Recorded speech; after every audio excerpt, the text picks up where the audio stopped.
നായിക നസ്രിയ തമിഴ് തെലുങ്ക് ചലച്ചിത്ര രംഗത്തും തന്റെ അഭിനയശേഷി പ്രകടമാക്കിയിട്ടുള്ള താരമാണ്. ഇപ്പോഴിതാ 11 വർഷത്തെ ഇടവേളയ്ക്ക് ശേഷം വീണ്ടും തമിഴിലേക്ക് തിരിച്ചെത്തിയിരിക്കുകയാണ് ഈ നടി. സോണി ലീവ് ഒരുക്കുന്ന the Madrasi mystery fall of A super star എന്ന വെബ് സീരീസിലൂടെയാണ് നടി വീണ്ടും തമിഴിലേക്ക് എത്തുന്നത്. സൂര്യ പ്രതാപാണ് ഈ സീരീസിന്റെ സംവിധായകൻ. ഇതിൽ നസ്രിയെ കൂടാതെ നാട്ടി, ശാന്തനു, ഭാഗ്യരാജ്, നാസർ, വൈജി മഹേന്ദ്രൻ തുടങ്ങിയ അഭിനേതാക്കളും വേഷമിടുന്നുണ്ട്.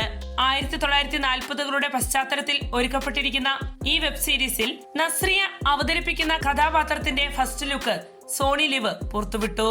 ബ്രിട്ടീഷ് ഭരണകാലത്ത് നടന്ന കുപ്രസിദ്ധ ലക്ഷ്മികാന്തൻ കൊലപാതക കേസിനെ അടിസ്ഥാനമാക്കിയുള്ള ത്രില്ലറായ ഈ വെബ് സീരീസ് നവംബർ 6 പുറത്തിറങ്ങും. ഇതിനു മുൻപ് 2014 വായേ മൂട് പേസവും തീരുമാനം എന്നും നിക്കാഹ് എന്നീ തമിഴ് ചിത്രങ്ങളിൽ നസ്രിയ അഭിനയിച്ചിട്ടുണ്ട്.